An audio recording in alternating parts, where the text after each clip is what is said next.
يا أيها الذين آمنوا كتب عليكم الصيام كما كتب على الذين من قبلكم لعلكم تتقون. بسم الله الرحمن الرحيم. الحمد لله رب العالمين، والصلاة والسلام على رسول الله وعلى آله وصحبه أجمعين. أما بعد، أعوذ بالله من الشيطان الرجيم. بسم الله الرحمن الرحيم. يا أيها الذين آمنوا كتب عليكم الصيام كما كتب على الذين من قبلكم لعلكم تتقون. قال الله الرسول صلى الله عليه وسلم: اللهم بارك لنا في رجب وشعبان وبلغنا Ramadan. Assalamu alaikum, brothers. In this hadith I just recited, Rasulullah sallallahu is making the dua. Allahumma barik lana fi Rajab wa Sha'ban wa ballighna Ramadan. What Rasulullah sallallahu was making dua for was, he was asking Allah that Allah bless the month of Rajab and Sha'ban and allow us to reach the month of Ramadan. And month of Ramadan, brothers, it is a special month for us. It is the greatest month of the year. It is the pinnacle of all months. And it is a month which the believers wait and in anticipation and await his arrival. And his arrival is imminent.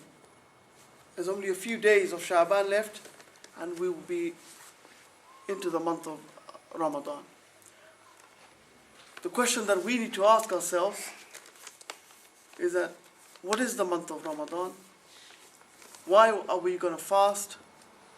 Why will we be abstaining from the food, the drinking, and meeting our wives? Why in this month we will abstain from all of these actions which are halal in any other time, but in this month, in the month of Ramadan, they are not allowed for us? Why? Why is it that we want? And this question needs to be clearly answered and it needs to be clear in our minds as we approach the month of Ramadan. Rasulullah never made dua for his life to be prolonged. The dua he used to make most of the time was the dua that he would be made a shaheed and then he would be brought back to life again and he would die a shaheed again. This is what he used to hope, that that's what would happen to him. And on his deathbed, in the final hours before his death, he made the dua that he depart this dunya and Allah takes him to meet his Lord and leave his family, friends, his wives, behind to meet Allah subhanahu wa ta'ala, his creator. But there was only one instance where he asked for his life to be prolonged. And this is where he made this dua. Allahumma barik lana fi Rajab wa Sha'ban wa ballighna Ramadan. He asked that Allah bless the month of Rajab and Sha'ban and that Allah prolongs our life such that we reach the month of Ramadan. Why? What did Rasulullah know about the month of Ramadan such that he made this special dua only once in his life, that his life be extended, our life be extended such that we can reach the month of Ramadan? What is in the month of Ramadan that Rasulullah made this special dua? And we as believers need to be inquisitive about this. Find out exactly why did Rasulullah, what did he know about the month of Ramadan? But before we talk about the month of Ramadan, the few days of Sha'ban that is left, we need to sort of seek the benefits of Sha'ban. And the month of Sha'ban is a month in which we should prepare ourselves for the month of Ramadan. Because Rasulullah, as narrated by Usama bin Zayd, that he asked Rasulullah, Ya Rasulullah, he said, I have seen you fast in the month of Sha'ban so frequently that I've never seen you fast more in any other month other than Ramadan. Why do you fast so much in this month of Sha'ban? And Rasulullah, he responded by saying, Sha'ban is the month between Rajab and Ramadan. It is the month between these two months, which many people neglect. Many people neglect. And how true it is even 1400 years later, that we still neglect this month. Many people are not aware of Sha'ban or aware of the significance and its pivotal position in relation to the month of Ramadan. Many people are not aware of this month. And Rasulullah, he said, in this month of Sha'ban, our deeds are presented to Allah. Our deeds, all the actions that we have done, everything is, the list is prepared and presented to Allah. And Rasulullah, he said, I wish that my deeds are presented whilst I'm in a state of fast. And al-Mu'mineen, Aisha radiallahu anha, she said to Rasulullah that she said, you fast the most of the month of Sha'ban. And she said, is Sha'ban your favorite month for fasting, other than Ramadan obviously? And he said, this is the month in which Allah prepares the list of those people who will die this year. This is the month of Sha'ban in which a list is prepared of all the people that will die in this month. And Rasulullah said that, therefore, I like that my death comes when I'm in a state of fast. So brothers, this is a month that should not be neglected. This is a month we should be worshipping Allah, such that our deeds are presented whilst we are doing the best of actions. And the list of those who will die is prepared whilst we're in the best of actions as well. So this month is a very important month. And this is, as Rasulullah has said, that this is the month of Sha'ban, which is neglected by many people. People are not aware of this month, or the fact that we need to make preparation in this month for the month of Ramadan. Because the month of Ramadan, as we know, is approaching very fast, rapidly towards us. Each day, Ramadan edges closer to us. And the month of Sha'ban, brothers, honors the month of Ramadan, because it is the month prior to the month of Ramadan. And in this month, the believers should prepare themselves for the greatest month of the year. It is the greatest, Ramadan is the greatest month, and we should not trip and stumble over into the month of Ramadan, or find ourselves suddenly, Ramadan is on me. Like the camera, suddenly light comes on and you know, like they say, the rabbit in front of the car, you know, the floodlights of the car, suddenly being caught and it freezes in front of the car. It says, oh my God, Ramadan is here. What do I do? Where's my thobe? What time's iftar? You know, where's my nearest masjid? What time's the salah in the masjid? So that panic should not happen, because the believers are the ones who are prepared for the month of Ramadan, because they know that this is the month which is very special, and Allah has given us the month of Rajab and Sha'ban to prepare for this coming of the month of Ramadan. And it is like the marathon runner. If we were to run the marathon, we would not turn up on the day of the marathon and expect to run the marathon. You would be preparing to run the marathon. You'd be training possibly months, years before you run the marathon. Because it is not easy running the marathon. Or the farmer. The farmer tills the soil, sows the seed, waters the field, and waits for the harvest to come, where he reaps all the benefits. And for us, brothers, the month of Ramadan is where we reap the benefit, but we make all the preparations before. Like the farmer, he prepares his land, sows the seed. We should be laying down everything before the month of Ramadan. Everything should be in place, such that when the month of Ramadan comes, we are ready to take the benefit, to reap the benefits of the month of Ramadan. And if that is not enough, brothers, imagine you have a guest, a very important guest, a VIP or maybe VVIP guest, very, very important guest coming to your house. What would you do? Would you be relaxed? Would you allow your family to mess up the house and not be prepared, not be ready? You would get your wife, your brothers, your sisters, your mother, your father. Everybody would know their station, what they would do when this guest comes into the house. Your house would be immaculate. It would smell the best. Everything would be in place. Your children would be dressed proper. Everybody would know, and there would be food prepared for that guest. And you wait for the guest, and everybody would be waiting. And this is Ramadan, is a special guest. And that guest only comes only once. And it is the most important of all the guests, because this guest brings us mercy and lots of reward and forgiveness, rahmah for us. So this guest is not come to take from us, this guest is coming to give to us. So we should be prepared, we should make special effort to make sure that this guest is treated the best, because this guest is going to do something good for me. This guest is not one who will eat and leave and take from me, but will give in return. Lots and lots. So I need to make some preparations for this guest. I should not be negligent of the coming of this guest. And Rasulullah said that many people are negligent of the month of Sha'ban, because the month of Sha'ban is the month in which we should make all preparations.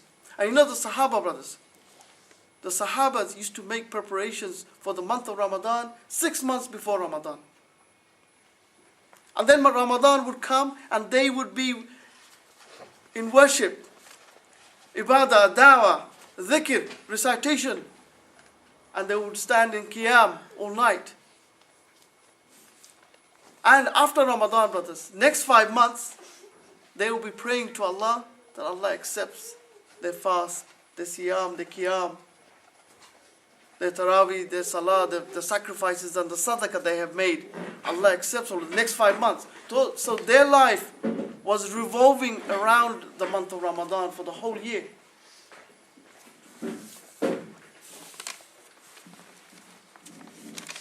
Imam Ibn Jawziyah, rahimahullah, he gave a very beautiful example. Because you know, there's some of the scholars that we have, brothers, they wanted to make the deen accessible to all the people. And they try very hard to bring analogies, to draw us close to our deen, and so that we understand it. Here, Imam Jawziyah, he gave a very beautiful example. And he said the most beloved son among the 12 sons of Yaqub was Yusuf alayhi salam. We all know the story of Yusuf, yeah? Yusuf alayhi salam, we all know that he was a handsome man. Allah made him the most beautiful of people. But also Allah also gave him great taqwa and piety at the same time. And he said that Ramadan is the most beloved of all the months to Allah. Out of the 12 months, Ramadan is the most beloved. So there's 12 months and there's Yaqub with his 12 sons. And one of his sons is special, Yusuf. And here Ramadan is special. So you can see the analogy here that he's drawing. And he says, the 11 sons of Yaqub were forgiven by the dua of one of them. By Yusuf alayhi salam's dua, Allah forgave all the other 11 brothers. And likewise, brothers, Ramadan, what we do in Ramadan, the dua we make in Ramadan, Allah may forgive us for all the sins we have committed in the other 11 months. So you can see how beautifully, so that we understand, it is clear, it is crystal in our minds, it is vivid within our minds of the significance of Ramadan. They used the example of Yusuf alayhi salam. And brothers, Rasulullah was once asked, if somebody observed Ramadan and he didn't do his best, he didn't make no effort, he took it lightly, what would be the outcome? And Rasulullah said that instead of his sins being forgiven, he will be excluded from the rahmah of Allah. And what a great loss that would be, brothers. You know, in Bengali and Urdu, what do we say to those people? We call them kombat. Yeah? It is like a swear, isn't it? It's a real put down. And that is what this is. And you know the other hadith, brothers? Rasulullah once went to the minbar and he started to climb the stairs, and the Sahaba saw him approach the minbar. So they followed him, because they always used to observe what Rasulullah is doing. Because they wanted to learn and see every step, every move he makes, there's something in there. So they're observing him, and he goes to the minbar and he goes up one step and he says Ameen. Then he goes up another step and he says Ameen. And then he goes up another step, the third step, and he says Ameen. And then when he came back down, they asked him, what's this all about? He went up each step and he kept on saying Ameen, and then he went up another step and he said Ameen. To explain to us, we're baffled. We want to know what is happening. And Rasulullah he said, when he claimed the first, Jibreel approached. Jibreel alayhi salam, the angel, Jibreel.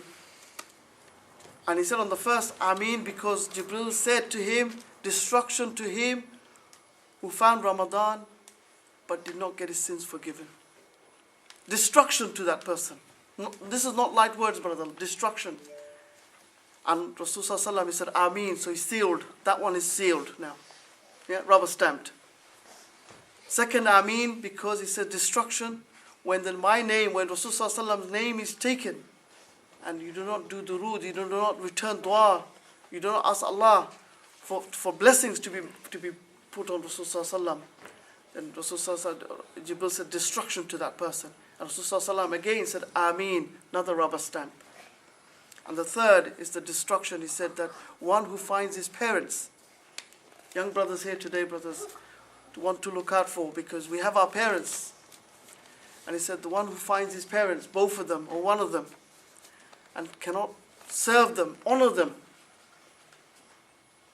then Rasulullah, and he cannot attain paradise by serving them, by honoring them, he said destruction to him as well. So that this is the three Ameens he made. So you can see, brothers, we cannot take this month of Ramadan lightly. It is the greatest of months. There is great reward. But if we do not approach it in the right way, with the due attention and diligence and preparation, we may miss it. And preparation, brothers, unfortunate things, Ramadan's coming and you'll find the shops will become busy. People going out there, they're buying their rice, the atta, the cream, the mango, Kishan mango has to be, and the yogurts and the samosa pads, and the list is prepared. What's going to be for iftar, suhoor, and you give it to your wife and your mother and say, this is my dietary requirements for the month of Ramadan. I like it, tip top, it's going to be long days, it's going to be hard this year, so we need to be fully nourished. And people would be busy trying to make those preparations. But this is not the preparation, brothers, we're talking about here. The preparation for Ramadan is not this preparation. This is not preparation. This is sideshow. This is not what the Sahaba of Rasulullah was talking about when he said to make preparation. The preparation we're talking about is the fasting, that you fast before Ramadan so your body is prepared. You're mentally, physically prepared for the month. You're reading the Quran. You're not waiting for the month of Ramadan to come to start reading the Quran. You're reading the Quran. You're attending the masjid. You're doing the dawah. You're looking out for the affairs of the ummah. You're giving sadaqah. You're helping the deen. You're assisting the deen. All of this has to happen before the month of Ramadan. Like the marathon runner, like the farmer, you have to be ready to reap the benefits on the day. You can't wait for Ramadan to come and then say, I'm going to make some preparations for this month. Because what a blessing, brothers, that we have. We, the Ummah Muhammad Rasulullah, that we are so blessed. Allah has created for us special days, special times, and has created for us special people. Special people in that He gave us Rasulullah, He gave all the Anbiya, the prophets.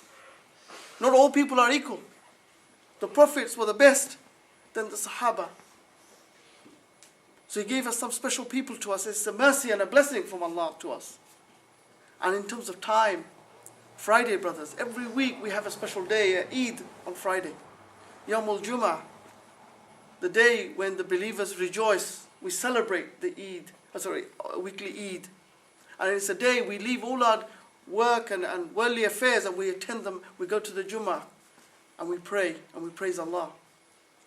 And it's a special day for us. And like that special day, Allah has also created a special month for us. And within that month, He's created a special night for us. And it is also all a blessing for us, a reward for us, a way that we may attain salvation on the day of Qiyamah. And imagine, brothers, if all the days were the same, all the months were the same, then what would happen? We would get bored. Every day is the same. There's no difference. So Allah has made the weeks and the months and the days, some days better than others. and some months better than others, and some nights better than others, such that we have an interest, we seek these days, we seek these months, and we seek these days out, so that we can attain success. So brothers, Ramadan is a fast approaching, and the fast that we will be doing, we need to understand why we will be fasting. And if there is one ayat of the Quran that we need to understand in the month of Ramadan, it is this ayat, brothers, where Allah says, Ya ayyuhalladhina amanu, kutiba alaykum as-siyam kama kutiba ala alladhina min qablikum la'allakum tattaqun. Ya ayyuhalladhina amanu, O believers, Allah is addressing all the believers, that fasting has been prescribed to us as it was prescribed before us,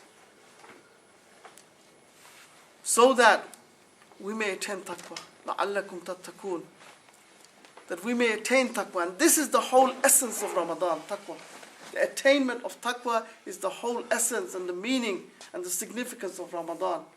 That we may attain taqwa. And if we take nothing from the month of Ramadan, at least we must take this ayat, understand it, and implement it within our lives, such that we can attain taqwa in this month.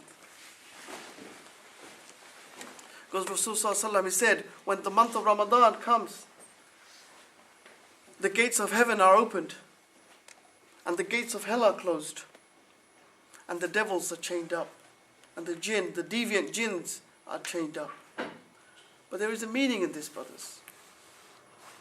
When the devil is chained up, when all the shayateen are chained up, and the deviant jinns are chained up, then the question comes that we are now fully exposed. We have no excuse now, because when shaitan is around, we may say, shaitan influenced me. But when shaitan is not around, and then we commit sin, then we lie, we cheat, we have hypocrisy within us, we have laziness within us, then there is no excuse. This is who we are. This is our true self. True reflection of who we are. We will expose ourselves in the month of Ramadan. We will know who we are. And this is why in the month of Ramadan, to attain taqwa, you must be observant of who you are, what you are. Because to attain taqwa, the consciousness and the fear of Allah means that you must reform yourself, change yourself, to bring yourself in line with Islam, with the Quran and the Sunnah. There must be fear and hope within us at the same time. We fear Allah and we hope for His forgiveness. That must reside within us. And any trait within us which is not in accordance with the Quran and the Sunnah, we must take it out. This is the month we must change. It's a month where we must bring reform within ourselves, within our communities. We must ask ourselves, why am I fasting? Why am I going through this hardship? Why this difficulty? Why go through all of this? And you will be asked this question by your non-Muslim friends, colleagues, classmates, neighbors. Why are you going through this? And for them, it will seem madness that in the long summer days, that you will start your fast early in the morning and go through the whole day. And they will ask you questions like, can you not even drink water? Can you not even eat something? And you will say, no, I can't even take a sip of water. I have to abstain from all of these things until sunset. And they will be shocked. So this is not something that should be taken lightly, brothers. For the non-believers, it is shocking what we do. It is a mammoth task that we do. So why go through all of this? For what reason? You have to ask yourself, why am I pushing myself through all of this? And this is where, brothers, that these ayats and these hadiths that I've mentioned to you come into play, because we have to understand why we fast. And the month of Ramadan, brothers, before I came to the talk, I was thinking about the different types of Muslims in the month of Ramadan, and see where we all may fall into. There's essentially four types that I come with. One type, the first type, is the ones you'll find they whinge about Ramadan. They say, oh, it's hard, man. Stomach's rumbling, my head is buzzing, no caffeine. I haven't had tea today. I need water, man. It's hard. When's it going to end? When's iftar today? And they're looking at the clock and they're panicking. They're not thinking about anything other than how hard it is and how long this month is and the fact that it's in the summer. And next year it's going to be even harder. So for them, it is really a pain, man. This is getting hard and this is difficult. So you will find with these people, there is an external change. They're fasting like we are. But there's nothing within, nothing happening within the heart and the mind, nothing happening there. It's blocked. So you got that category of people. And then you got the second category of people. For them, Ramadan is a time of partying, meeting your friends, socializing, having big iftars, one iftar to the other. They boast about the fact that their diary is full. Every day, someone's invited or someone's coming around their place. Look, man, I've got so many friends. I've got iftars every day. I'm going to this masjid today. I'm going to that mate's house tomorrow. And they're full, man. Their diary is like busy. They're busy in the month of Ramadan because it's all about food and eating. And they go to Tarawih and they call their mates up and say, look, man, do 8 and meet me outside. We'll have the cakes outside Islamic Masjid and then we'll go to the shisha place and we'll sort of smoke some shisha tonight. So it's a round of it's a month of socializing, month of feasting, month of food, month of real chill out, man. Take some time off from work, not to do ibadah, but to be easy. Sleep the day. Take it easy, man. This is not need to make it easy. Can't be too hard. So you got that category of people. And then you got the third category, brothers. These people do not know Allah other than in the month of Ramadan. When month of Ramadan comes, they are aware of Allah. But other than month of Ramadan, they don't even think about Allah. And these, what do we call them? Ramadan Muslims, isn't it? Ramadan comes, they become all pious. They put the thawb on, the tupi, and they don't shave. And they become more pious in this month. Yeah? And they get energized in this month. They're Ramadan Muslims. Ramadan is a time, and you'll find that the masjid are full, packed, because the Ramadan Muslims are all turning up. Yeah? But they lack a bit of energy because they start hard, they start well, but in the middle they dip and then they come back at the end. Yeah? You've seen it in the masjid, yeah? Masjid first day in Ramadan, man, masjid is packed. You can't get, car parks are full, the masjid is, flowing into the street. Come, a couple of days in and where is everyone? You don't have to come so early, you can find a space. So the Ramadan Muslims, they are the ones who create the havoc.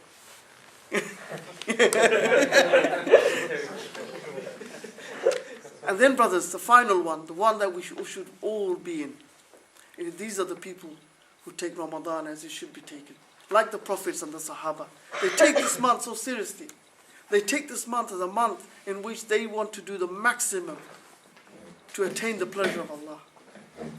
They are the ones who understand when Rasulullah said in the Hadith Qudsi that Allah said, As-sawmu li wa ana ajzi bih. That fasting is mine. Allah is saying, fasting is my fast. This is my thing. And it is I who will give the reward. Allah will give a special reward to the one who fasts.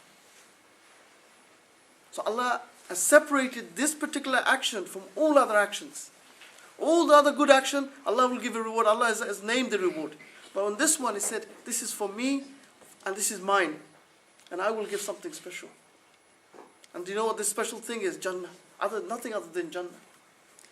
And brothers, when we fast, each day we fast, in one hadith it says that we are removed from the hellfire by 80 years. The distance that it will take you to travel 80 years, that distance you're removed away from the hellfire for each fast. Another one says 100 years.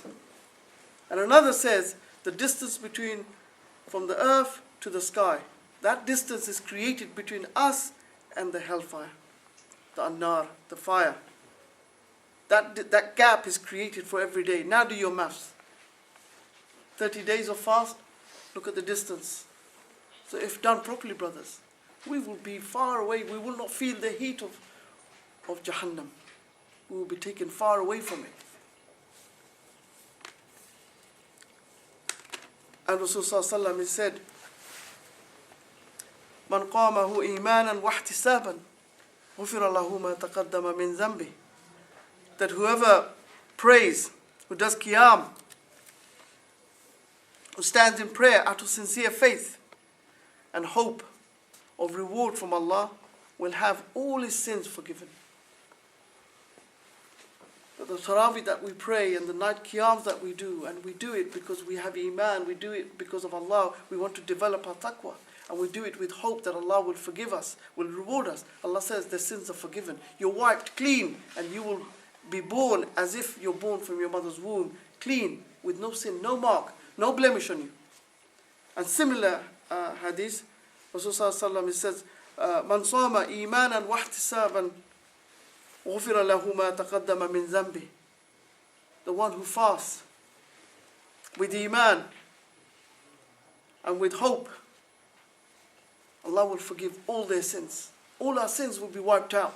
Nothing will be left. We'll be clean.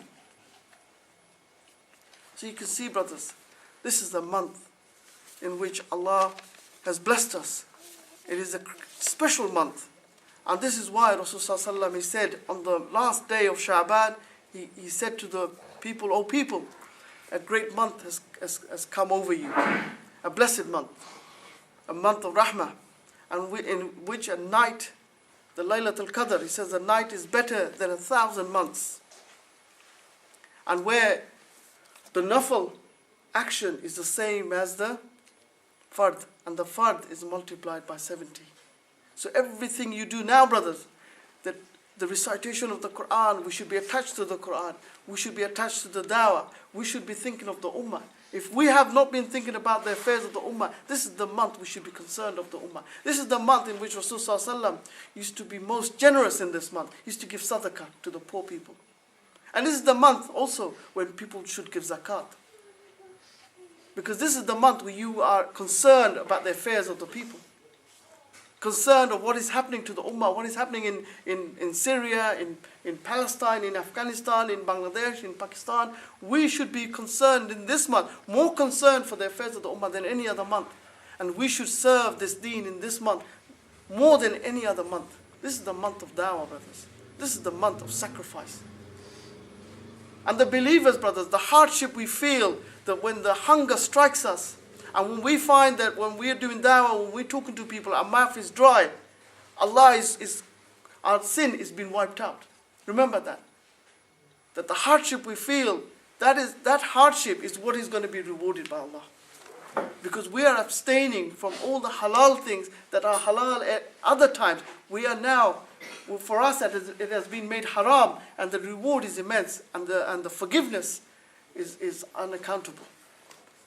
You cannot even account how merciful Allah is in this month. And it's also known as the month of patience, of sabr. Why is it sabr, brothers? Because it's a month in which you have to control yourself. Because while you're fasting, what does fasting do to us? It dampens our desires. And Allah, in the month of fast, in the month of Ramadan, our normal routines are changed. The food that we need, the water that we need to drink, the tea and the coffee and the chocolate and the good things we have to eat, all of that is taken away from us. So there's one desire has been taken away, and the fact that we cannot meet our wives. Another desire has been dampened, and the fact that we can't look at things. We can't, if someone is harsh towards us, we can't return that harshness. If someone is bad to us, someone says something to us, we say to them, I am fasting.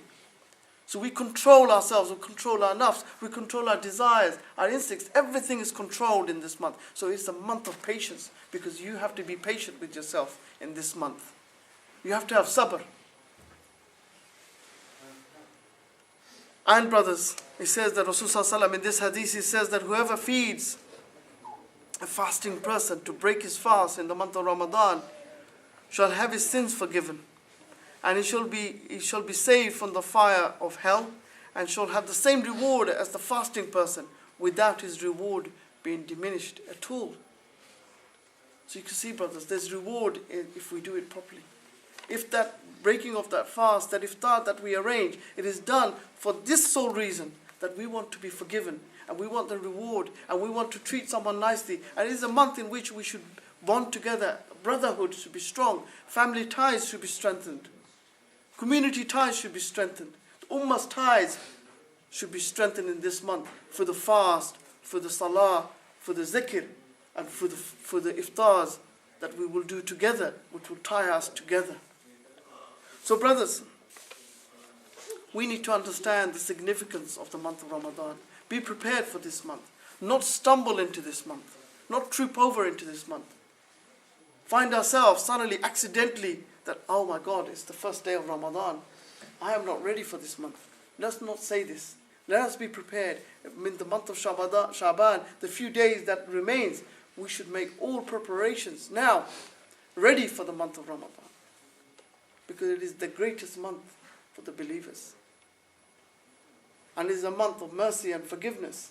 And we want to be part of that. We do not want to be part of those people who are negligent, where Rasulullah said, Ameen, when Jibril said, destruction to those people who have not been able to get their sins forgiven in this month. We do not want to be part of those people. We don't want to be in that group. We want to be the ones who are ready for the month of Ramadan. And in the month of Shaban, we make preparations. We make ourselves ready, such that our name, when our deeds are presented in the month of Shaban to Allah, that is presented in the best of manners, while we are in the best of state, while we are in Allah's worship. And the list has been drawn of those who will die in this year, in the month of Shaban. It has been drawn up. We want to be, that list should be prepared. If our name is on that list, then we should be in the best of state to face death.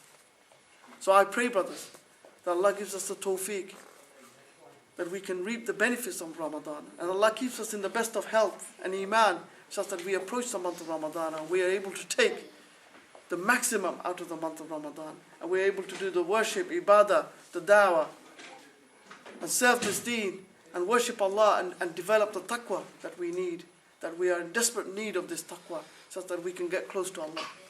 Wa akhiru da'wana, alhamdulillahi rabbil alamin.